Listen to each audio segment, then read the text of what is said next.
우리 코로나 때문에 우리 정부 시책이 좀 더 세졌습니다.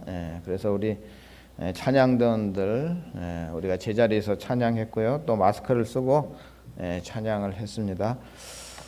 이 마스크를 쓰고 찬양하는 게 쉬운 일이 아니에요. 이게 숨이 더 찹니다. 우리 애써주시는 우리 샬롬 찬양대 감사를 드립니다. 우리 화면을 보시고 우리 성경 말씀 우리 한 번 더 읽어보겠습니다. 우리 시편 34편 우리 10절 말씀인데요. 우리 한번 읽어보겠습니다.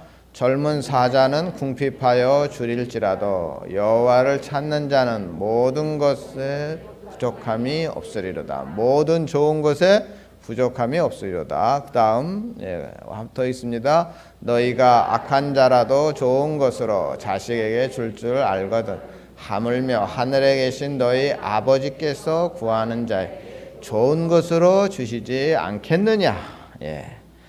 그러니까 이 두 성경 말씀을 통해서 우리가 알 수 있는 것은 이 두 성경 말씀뿐이 아닙니다. 성경 여러 곳에서 하나님은 우리들에게 할 수 있는 대로 좋은 것을 주고 싶어 하십니다. 특히 예수 믿는 자녀들, 또 우리 성도들에게는 어떻게 하든지 간에 가장 좋은 것을 넘치도록 부어주시기를 원하십니다. 그런데 실제로 우리의 삶을 들여다보면 그렇지 않은 경우가 종종 있습니다. 시시때때로 시련이 닥쳐오고 환난과 궁핍으로 시달릴 때가 있습니다. 분명히 하나님은 우리들에게 좋은 것을 넘치도록 주고 싶어 하신다고 하는데 하나님이 약속을 펑크내실 뿐이 아닌데 말입니다. 왜 이런 일이 일어나냐? 우리가 당면한 고난 대부분은 우리의 신앙의 성숙하고 연관이 있습니다. 하나님의 계획은 우리에게 좋은 것을 주시는 것이지만 그 중에서도 우리 하나님의 계획의 최고의 계획은 뭐냐면 우리 한 사람 한 사람의 신앙의 성숙입니다. 하나님 우리 성도님들이 예수님에게까지 즉 예수님과 같이 되기를 우리의 신앙이 성숙되기를 기대하십니다. 왜냐하면 예수님도 하나님의 아들이고 우리도 하나님의 아들이고 딸이기 때문입니다. 그러므로 하나님은 우리에게 은혜와 복을 주시되 계획이 있으십니다. 무작정 복을 주시는 것이 아니라 우리 신앙을 성숙하도록 인도해 가시면서 복을 주시는 분입니다. 괜히 신앙이 미숙한데 무작정 복을 많이 주면 오히려 부작용이 생길 수 있습니다. 마치 어린아이에게 너무 많은 것을 주면 어린아이가 버릇이 없어지고 잘못된 길로 가는 것과 마찬가지라 할 수 있습니다. 무조건 잘해준다고 잘 되는 것은 아니기 때문입니다. 제가 예전에 5년 전인가요? 제가 한 11시간 비행기를 탄 적이 있습니다. 죽겠더라고요. 한 6시간 지나고 7시간 지나니까 막 온몸이 뜨시고 잠도 안 오고 말이죠. 굉장히 하여튼간 힘들어하면서 무슨 생각을 했냐면 비행기 조종사는 얼마나 힘들까. 근데 그 비행기 조종사에 관한 다큐멘터리를 보니까 우리가 이제 자동차 운전하듯이 비행기 조종사가 한 11시간 동안 계속 이 조종관을 붙잡고 있는 게 아니더라고요. 우리가 비행기가 딱 뜰 때 이제 조종사가 조종하고 어느 정도 높은 고도에 올라가면 그때부터는 자동 항법 장치에 의해서 비행기가 이렇게 가게 돼 있습니다. 그러니까 그렇게 조종관을 붙들고 11시간 있는 게 아닙니다. 그러니까 어느 정도 이 비행기가 높이 오르면 이 큰 위험이 없다 그럽니다. 이처럼 우리들 신앙에도 성숙한 믿음의 고도, 신앙의 높이가 있습니다. 하나님은 우리 한 사람 한 사람 이 신앙의 고도를 체크하면서 은혜와 복을 주시는 것 같습니다. 우리의 신앙이 성숙해지면 하나님은 은혜를 더해 주시고 또 우리의 믿음이 성숙해지면 하나님이 은혜를 배가시켜 주시고 이렇게 신앙의 고도가 계속 상승하면서 넘치는 은혜의 역사가 나타나는 것이 가장 이상적인 모습입니다.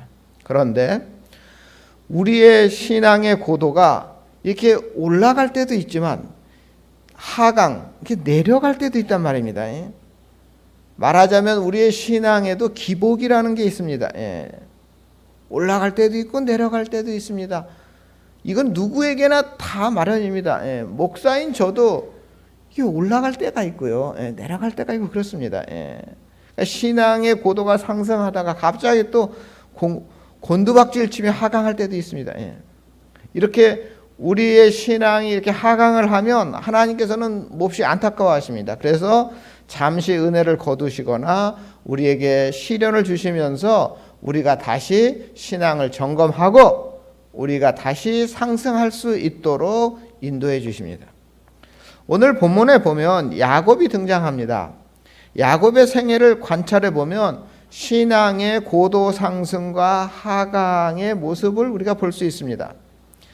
야곱의 모습은요, 저는 내 모습과 참 비슷하다 이런 생각을 제가 많이 합니다. 성경에 인물들이 많이 나오는데 성경에 나오는 유명한 사람들은 감히 내가 범접하지 못할 거리감이 느껴져요. 예. 그런데 야곱은 왠지 나를 많이 닮았다 이런 생각을 합니다. 예. 굉장히 인간적으로 느껴집니다. 예. 그러니까 성경 인물 중에서 우리 보통 사람들과 가장 닮아 있는 사람이 야곱입니다, 여러분. 하나님은 야곱에게 신앙의 고도 상승과 하강에 대해서 그 상승할 때와 하강할 때 적절한 은혜를 베푸시고 또 시련도 주시고 그러면서 야곱의 신앙이 그냥 곤두박질 치지 않도록 조정해 주시고 이왕이면 이렇게 올라가도록 해주셨다 하는 사실을 우리가 알 수가 있거든요. 야곱의 이런 모습을 우리가 여러분 잘 살펴보면서 오늘 말씀을 듣고 타산지석으로 여러분 삼으시기 바랍니다. 최대한 우리가 신앙생활 하면서 신앙의 기복을 줄여야 되는 것이고 꾸준히 신앙의 고도 상승, 우리의 신앙이 높아져야죠. 하나님의 풍성한 은혜와 은총을 누릴 수 있는 우리 전원교회 성도님들 되시기를 바랍니다. 야곱의 생애 가운데 신앙의 고도가 상승하는 때가 몇 번 있었습니다. 베델에서 하나님을 만났을 때 이 야곱의 신앙의 고도가 높이 상승했습니다. 또 야복강 나루에서 밤새 천사와 씨름하며 기도했던 사건도 이 야곱의 신앙의 고도가 높이 올랐던 때입니다. 야곱은 출생 때부터 욕심이 많은 간교한 사람이었습니다. 쌍둥이 형제로 태어났죠. 형 에서와 엄마 뱃속에서부터 싸웠어요. 내가 먼저 나가겠다 싸웠습니다. 결국 야곱이 졌습니다. 그런데도 이 야곱은 포기하지 않고 형 에서의 발뒤꿈치를 잡고 있어 끝까지. 그리고 둘째로 태어났음에도 불구하고 야곱은 포기하지 않았습니다. 형 에서로부터 장자의 축복권을 뺏으려고 호시탐탐 기회를 엿봤습니다. 한 번은 여러분들 잘 아시는 대로 사냥 나갔다 돌아온 배고픈 형 에서를 팥죽 한 그릇에 장자의 명분을 사기도 했습니다. 그래서 형 에서가 사냥하러 나간 사이에 어머니 리브가 짜고 눈이 어두워진 아버지 이삭을 속여서 에서인 척하면서 장자의 축복을 받습니다. 하지만 이 모든 속임수를 파악한 에서가 동생 야곱을 죽이려 합니다. 결국 야곱은 보찜 하나를 짊어지고 형의 칼을 피해서 정든 고향을 떠나서 외갓댁에 있는 밧단 아람으로 떠나게 됩니다. 이렇게 한참을 도망가다가 야곱은 빈 들판에서 돌베개를 베고 잠이 듭니다. 그리고 그날 밤 꿈속에서 하나님을 만납니다. 사다리가 땅에서부터 하늘에 서 있는데 그 위로 천사들이 오르락내리락 하는 꿈을 꿉니다. 그때 하나님의 음성을 듣습니다. 내가 너와 함께 해주겠다. 어디로 가든지 보호하겠고 내가 다시 가나안 땅으로 돌아올 것이다. 야곱은 너무 놀라서 잠이 깼습니다. 우리 화면 보시고 우리 2번 우리 창세기 28장 16절 말씀 우리 함께 있습니다. 야곱이 잠이 깨어 이르되 여호와께서 과연 여기 계시거늘 내가 알지 못하였도다. 야곱은 그날 밤에 살아계신 하나님을 생생하게 만났습니다. 물론 야곱은 태어날 때부터 모태신앙이죠. 그러니까 신앙이 있었죠. 그런데 생생하게 만난 것입니다. 당시 옛날 사람들은 이 신이라는 존재는 자기가 있는 지역만 관할한다고 영향력을 행사한다고 생각했습니다. 옛날에는 한 지방에서 다른 지방으로 가면 그 다른 곳에 다른 신이 있다고 생각했습니다. 우리 조상들도 서해 바다를 주관하는 신이 있고 동해 바다를 주관하는 신이 따로따로 있다고 생각했습니다. 우리 조상들은 더 좁게 생각했어요. 부엌신을 관여하는 신이 있고 안방을 관여하는 신이 따로 있다고 생각할 정도였습니다. 그러니까 야곱은 자기 동네에서 떠나서 멀리 떠났습니다.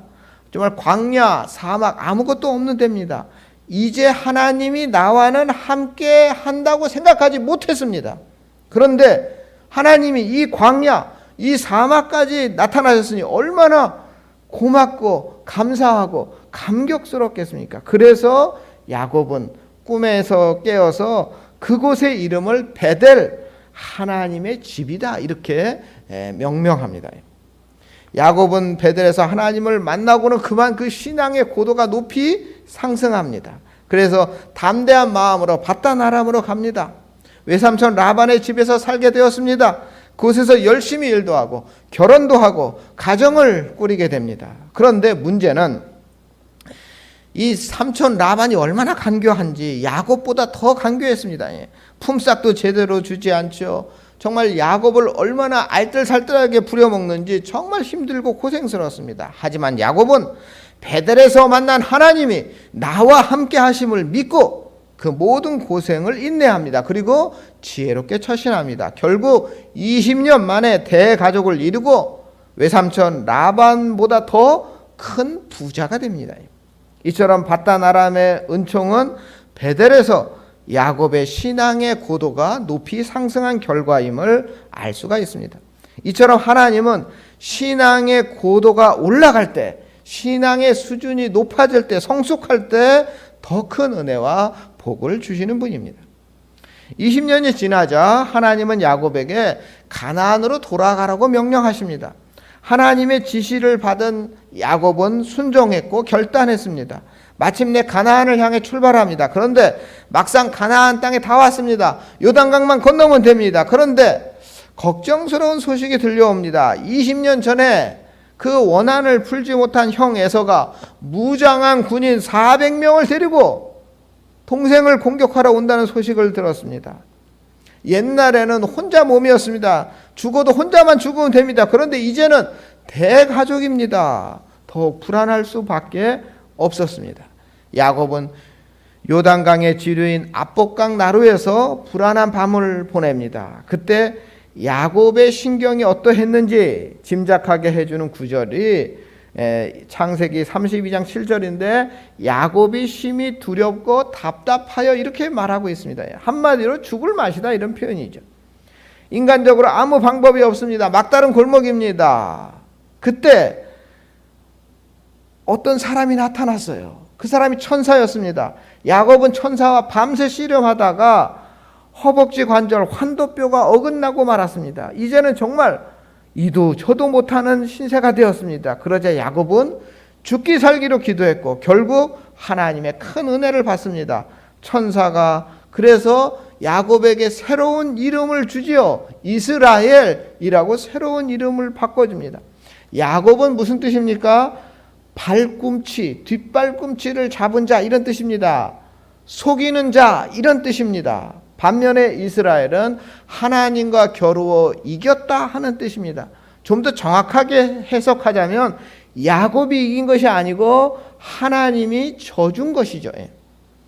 다시 말하면 하나님이 큰 은혜를 베풀어 주셨다 이런 뜻입니다. 그래서 야곱은 너무 감격하여 그 지역, 그 천사와 씨름한 그 지역을 브니엘 이렇게 또 명명합니다. 브니엘은 무슨 뜻이냐 하면 하나님의 얼굴이다 이런 뜻입니다. 여기서 야곱은 또 한 번 그의 신앙의 고도가 훨씬 더 높아졌습니다. 그러므로 우리는 이렇게 정의할 수 있습니다. 위기의 때 하나님 앞에 나아가면 오히려 신앙의 고도를 더 높이 상승시킬 수 있는 기회가 된다는 것입니다. 신앙의 고도가 상승하면 아무리 어려운 상황에서도 하나님이 도와주셔서 승리할 수 있다는 것입니다. 야곱을 한번 보십시오. 창세기 33장에 보면 놀라운 일이 생깁니다.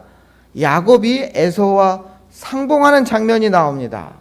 분명히 20년 전 원한을 갖겠다고 동생을 혼내주겠다고 400명 그 군인들을 데리고 정말 살기등등하게 달려오던 에서가 하루아침에 180도 바뀝니다. 우리 화면을 보시면 창세기 33장 우리 4절 말씀인데요. 함께 있습니다.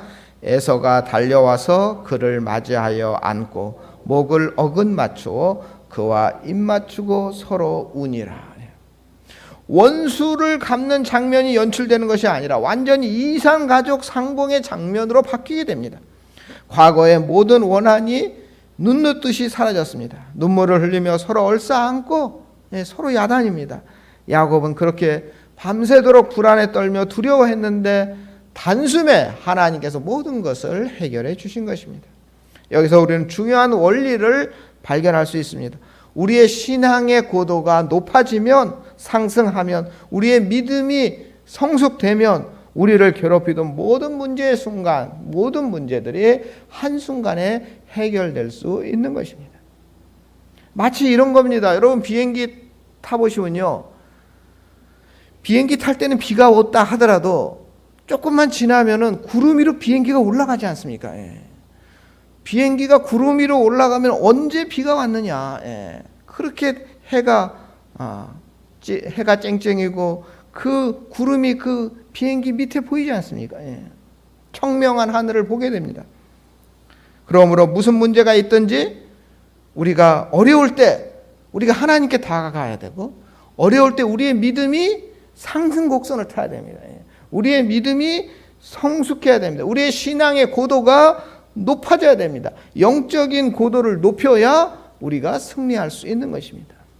우리 전원교회 성도님들 이 원리를 꼭 명심하시고, 무슨 어려운 일을 당할 때, 심각한 문제를 당한다 하더라도 우리가 다른 것에 가서 기웃거리지 말고 어려울수록 우리가 하나님께 나와야 됩니다. 어려울수록 우리가 하나님께 나와서 기도해야 됩니다. 우리의 신앙의 고도를 높여야 하는 것입니다. 그래야 우리가 승리할 수 있는 것입니다. 야곱의 이야기가 여기까지는 좋습니다. 여기까지 계속 상승이죠. 계속 올라갑니다. 그런데 그 다음이 문제가 있습니다. 위기 가운데 신앙의 고도가 상승하고, 신앙의 고도가 상승하자 하나님께서 큰 은혜를 베푸시고 모든 문제가 해결되고 모든 근심 걱정이 사라졌습니다. 그런데 안타깝게도 그 다음 순간 이 신앙의 고도를 유지하지 못하고 점점 하강 곡선을 그리게 됩니다. 오늘 읽은 본문 17절에 보면, 여러분 17절 한번 보세요. 우리 17절 우리 함께 있습니다. 야곱은 숫곳에 이르러 자기를 위하여 집을 짓고 그의 가축을 위하여 우릿간을 지었으므로 숫곳이라 부르더라. 야곱은요 지금 숫곳으로 가서 집을 짓고 우릿간도 짓고 아주 재미있게 삽니다. 그리고 18절 19절을 보면 숫곳에 있다가 세겜이라는 곳이 더 좋다는 소문을 들었는지 이제는 세겜으로 또 이사를 갑니다. 우리 18절 19절 20절까지 계속 읽겠습니다. 야곱이 밧단 아람에서부터 평안히 가나안 땅 세겜 성읍에 이르러 그 성읍 앞에 장막을 치고, 그가 장막을 친 밭을 세겜의 아버지 하몰의 아들들의 손에서 백크시타에 샀으며 거기에 제단을 쌓고 그 이름을 엘렐로헤 이스라엘이라 불렀더라. 그러니까 숫곳에 살다가 세겜으로 이사했고요. 또 세겜으로 이사한 후에는 그 땅을 아예 사버립니다. 크시타라는 화폐의 단위인데 1크시타는 양 한 마리 값이라 그럽니다. 그러니까 100마리 값에 돈으로 양 100마리 값으로 땅을 산 겁니다. 아마 꽤 컸을 거예요. 굉장히 넓은 땅을 산 겁니다. 이렇게 세겜에 정착한 야곱은 제단을 쌓습니다. 예배를 드렸다는 말입니다. 그 제단의 이름이 뭡니까? 엘렐로헤 이스라엘. 그러니까 하나님, 이스라엘의 하나님, 이런 뜻입니다. 자, 보세요. 지금까지는 아무 문제가 없어 보입니다. 야곱은 세겜에 정착했고요. 안전하고 평안하게 아주 잘 살고 있습니다. 또 제단을 쌓았습니다. 예배를 드립니다. 신앙생활도 제법 열심히 하고 있는 것처럼 보입니다. 그러나 야곱의 신앙생활이 그럴듯하게 보이지만 실제는 형식적인 신앙에 불과했다는 사실입니다. 여러분, 바로 이게 문제입니다. 겉으로 보기에는 문제가 없어요. 겉으로 보기에는 크게 티가 나지 않습니다. 겉으로 보기에는 예배도 잘 드리고 신앙생활도 잘 하는 것 같이 보입니다. 그러니까 외적으로 어려움이 있을 때 뭔가가 드러나는 거거든요. 그런데 외적인 것은 사실 중요하지 않아요. 진짜 중요한 것은 내적인 것이고 영적인 것이 더 중요합니다. 야곱이 바단 아람에서 20년을 지낸 후에 가나안을 향해 떠나올 때 하나님이 어디로 가라고 했는지 아십니까? 어디로 가라 했냐면 하나님이 베델로 가라 했습니다. 베델 기억나시죠? 베델로 가라요. 또 야곱이 이전에 광야에서 돌베개를 베고 자다가 하나님을 만났을 때, 그때 그 생생한 하나님을 만나고 너무 기쁘고 감사해서 하나님께 소원을 합니다. 그 소원이 뭐냐? 가나안 땅에 돌아오면 내가 베델로 올라올 것이고 하나님을 잘 섬길 것이고 제단을 쌓을 것이고 11조를 하면서 경건하게 살겠다고 소원을 했습니다. 우리 여러분 화면 보시고 우리 4번, 우리 창세기 28장 20절에서 22절 말씀인데요. 우리 함께 있습니다. 야곱이 서원하여 이르되 하나님이 나와 함께 계셔서 내가 가는 이 길에서 나를 지키고 먹을 떡과 입을 옷을 주시어 내가 평안히 아버지 집으로 돌아가게 하심. 여호와께서 나의 하나님이 되실 것이요 내가 기둥으로 세운 이 돌이 하나님의 집이 될 것이요 하나님께서 내게 주신 모든 것에서 10분의 1을 내가 반드시 하나님께 드리겠나이다. 여러분, 이거 누가 강요한 거 아닙니다. 하나님께서 이렇게 하라고 시킨 것도 아닙니다. 자기 스스로 은혜 받고 하나님께 서원한 것입니다. 그러므로 당연히 베델로 가야 되지요. 그런데 야곱이 왜 베델로 가지 않고 숫곳을 거쳐서 세겜으로 갔을까요? 두 가지 이유를 생각할 수 있는데요. 첫째는 영적으로 방심한 것 같고요. 두 번째는 세상적인 욕심이 더 있었던 것 같습니다. 안타깝게도 야곱은 큰 위기를 넘긴 후 그만 마음이 풀어졌습니다. 긴장이 풀어졌습니다. 이젠 됐다고 생각한 것 같습니다. 그러자 그의 신앙의 고도가 점점 떨어졌습니다. 얕본 나루에서 눈물 콧물 흘리며 하나님께 기도했던 그 야곱의 모습이 사라졌습니다. 여러분, 비행기 조종사는 이 계기판이 많은데 그 계기판을 수시로 확인해야 됩니다. 왜냐하면 그 하늘에서는 내가 지금 100m 내려갔는지 100m 더 올라갔는지 이게 눈으로는 구분이 안 되기 때문입니다, 여러분. 내가 북쪽으로 잘 가고 있는지 동쪽으로 잘 가고 있는지 비행기 조종사가 눈으로는 확인이 안 돼요. 그러니까 계기판을 잘 봐야 됩니다. 야곱의 신앙의 고도가 이렇게 내려가는데 이게 확인을 못한 겁니다. 눈으로는 확인이 안 됩니다, 여러분. 이 야곱의 모습이 우리의 모습이기도 합니다. 신앙의 고도가 자꾸 떨어지는데 우리는 나 예수 잘 믿고 있다고 착각할 수 있습니다. 방심할 수 있습니다. 야곱은 너무 방심한 나머지 숫곳을 거쳐서 더 나아가 세겜으로 갔고 세속에 묻혔고 결국 그곳에서 급기야 큰 시험을 당합니다. 프로야구 감독 중에서 김성근 감독이 참 독특한 분인데요. 이분이 하여튼 아주 약한 팀을 맡아서 정말 이 성공시키는 감독으로 유명한데, 이분의 이제 이 비결이 있어요. 그것이 뭐냐면 선수들에게 방심하지 않도록 이 선수들을 이끌어가는 거예요. 방심하지 않도록.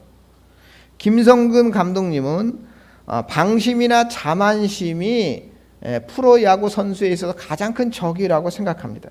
그래서 승리한 날, 특히 큰 점수차로 대승한 날, 보통 사람 같으면 파티하겠죠. 회식하겠죠. 그런데 큰 점수차로 승리한 날은 도리어 선수들에게 휴식을 주지 않고 자정까지 훈련을 시킨다 그럽니다. 선수들은 이거 너무한 게 아니냐 뭐 이렇게 생각할 수 있는데, 그것이 나의 승리의 비결이다 이렇게 얘기하는 걸 듣고 제가 깜짝 놀란 적이 있습니다. 여러분, 우리의 신앙도 마찬가지입니다. 어려울 때는 누구나 다 하나님 앞에 나옵니다. 어려울 때는 누구나 다 기도하려고 그럽니다.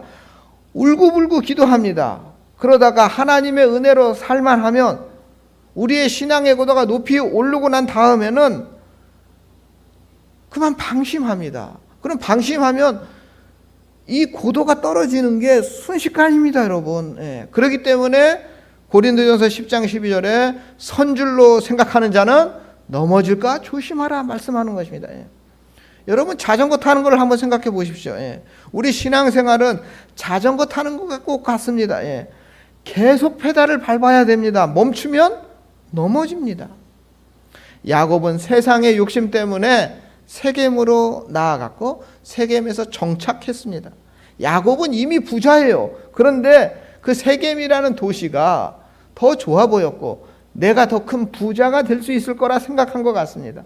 베델로 올라간다 하더라도 하나님께서는 이 야곱에게 그 은혜와 복을 더 크게 주실 텐데, 또 지금만으로도 큰 복인데 더 큰 욕심을 부렸던 것으로 저는 생각합니다. 이렇게 신앙의 고도가 순간 방심하고 욕심을 부리면 이게 곤두박질치게 되어 있습니다. 야곱이 세겜에 가서 정착했고요. 그러자 하나님이 야곱을 위해서 시험거리를 하나 주시죠. 그 시험거리가 창세기 34장에 나옵니다. 무서운 사건이 벌어집니다. 야곱의 딸 디나가 시내 번화가에 놀러 갔다가 세겜족 추장의 아들에게 강간당하는 너무 끔찍한 일이 발생합니다. 기가 막힌 일이 발생합니다. 그런데 그것으로 끝나지 않습니다. 이 디나의 오빠들이 이 디나를 연모한 세겜의 그 가족들을 속여서 우리 결혼하자. 그래가지고 결혼하게 하고, 근데 너희들 할례를 받아야 된다. 그래가지고 이 할례를 이 세겜족 남자들이 전부 할례를 받습니다. 그래서 할례를 받고 고통에 신음하고 있는 그때에 이 아들들이 전부 쳐들어가가지고 그 세겜의 남자들을 전부 학살합니다. 이 끔찍한 일이 벌어지는 거죠. 이 소식을 들은 야곱이 좋아하지 않았습니다. 탄식했습니다. 이것이 34장 30절입니다. 우리 화면, 우리 5번, 우리 함께 있습니다. 야곱이 시므온과 레위에게 이르되 너희가 내게 화를 끼쳐 나로 하여금 이 땅의 주민 곧 가나안 족속과 브리스 족속에게 악취를 내게 하였도다. 나는 수가 적은즉 그들이 모여 나를 치고 나를 죽이리니 그러면 나와 내 집은 멸망하리라. 한마디로 야곱은 이제 우리 다 죽게 됐구나. 복수했다고 생각 안 했습니다. 야곱은 우리 다 죽게 됐구나 생각했습니다. 정말 무서운 것은 외적인 환경과 조건이 아닙니다. 우리도 모르게 신앙의 이 고도가 하강하는 것이 문제입니다. 이 영적인 문제가 정말 심각한 것입니다. 신앙의 고도가 상승 곡선을 그릴 때에는 하나님이 형통케 하십니다. 혹시 고난이 닥쳐온다 해도 전화위복이 됩니다. 반면 신앙의 고도가 하강 곡선을 그리면 겉보기는 형통해 보여도 사실은 별 볼 일 없는 것이고 곧 위험천만한 일이 닥치게 되는 것입니다. 그래서 우리는 조심해야 되는 것입니다. 다행히 하나님이 야곱을 사랑하셔서 이 어려운 가운데 부르십니다. 그리고 말씀해 주십니다. 이제 그만 베델로 올라가라. 즉 신앙을 회복하라. 다시 신앙의 고도를 높여라. 이렇게 야곱에게 말씀해 주셔요. 이것이 바로 창세기 35장 1절입니다. 우리 화면을 보시고 6번 우리 함께 있습니다.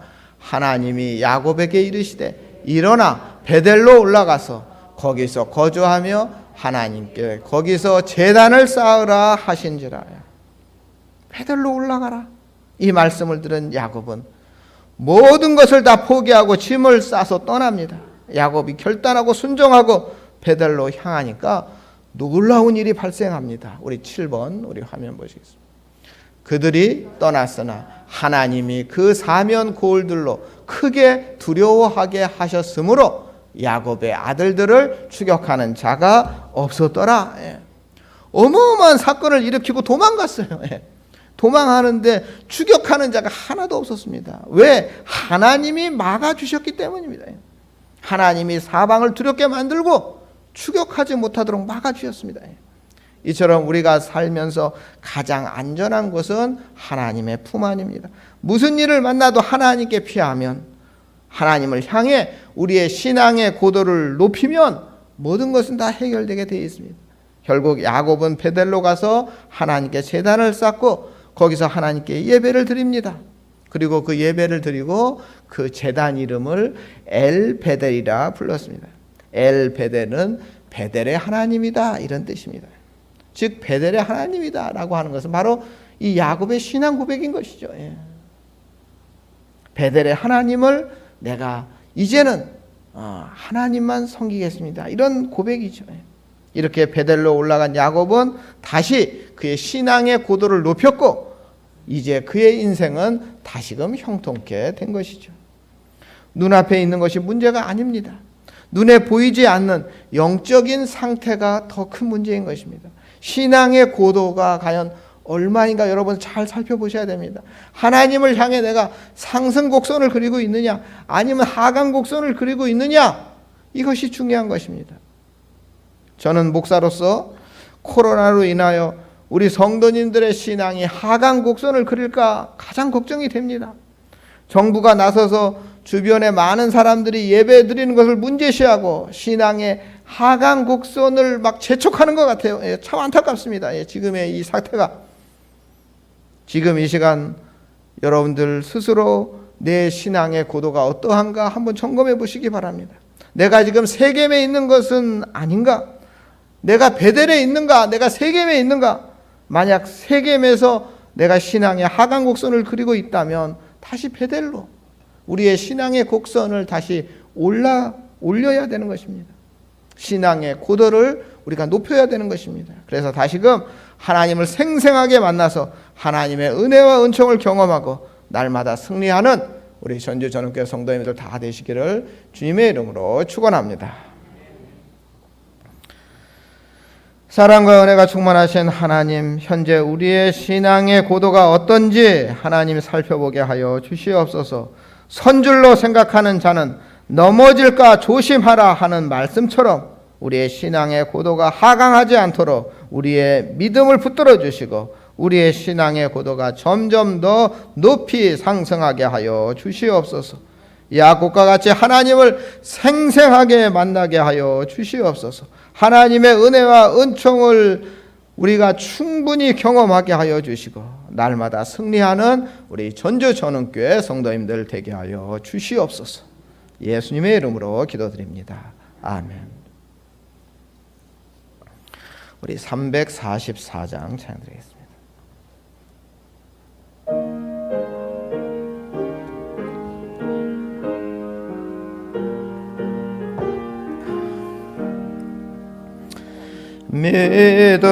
믿음으로 가리라